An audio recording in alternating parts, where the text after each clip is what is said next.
USA Radio News with Chris Barnes. Iran is claiming authorities there have arrested 17 CIA spies. The state media report claims the spies had been recruited to provide info on the Islamic Republic's nuclear and military sites. Nationalities of the accused not immediately clear, but some of them have already reportedly been sentenced to death. The CIA has not yet commented on this report. The National Weather Service says there's good news for those who've been suffering through a big heat wave.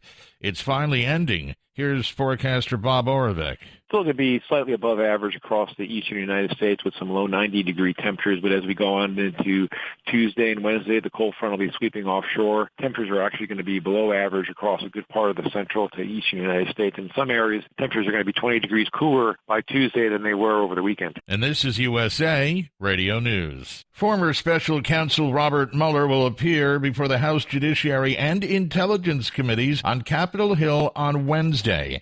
The head of one of those committees says, however, it will be a big waste of time if Republicans try to question Mueller about FBI misconduct. It's been very clear that the Trump investigation was not predicated on the so-called dossier that they're talking about. There was nothing wrong with the FISA application. Democratic Congressman Jerry Nadler saying on Fox News Sunday what the American people want to find out about is the conduct of President Trump.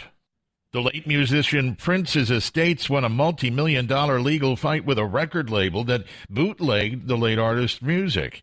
TMZ is saying that iRecords has been ordered to pay the estate $7 million in reparations and take down 18 Prince compilations released since his death more than 3 years ago.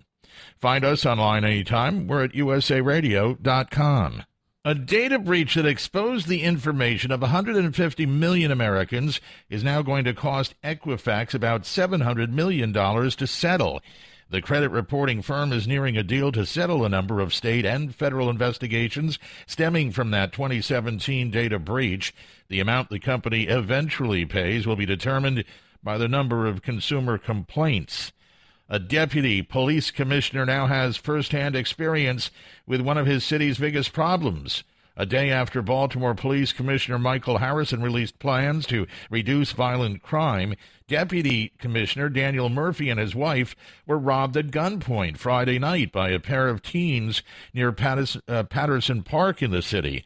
A purse, wallet, cash, and cell phones taken in that holdup. No one was injured. Murphy, again, the Deputy Commissioner of the Compliance Bureau, which oversees consent decree compliance in Baltimore.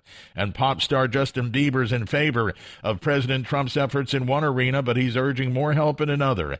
Bieber praising the president for lobbying to try to get rapper A$AP Rocky out of jail in Sweden. But Bieber finished a tweet with, "Can you also let those kids out of cages?" Trump has not responded to Bieber, who said over the weekend he had spoken, the president, though, said he had spoken to Sweden's prime minister regarding Rocky's case. And for USA Radio News, I'm Chris Barnes.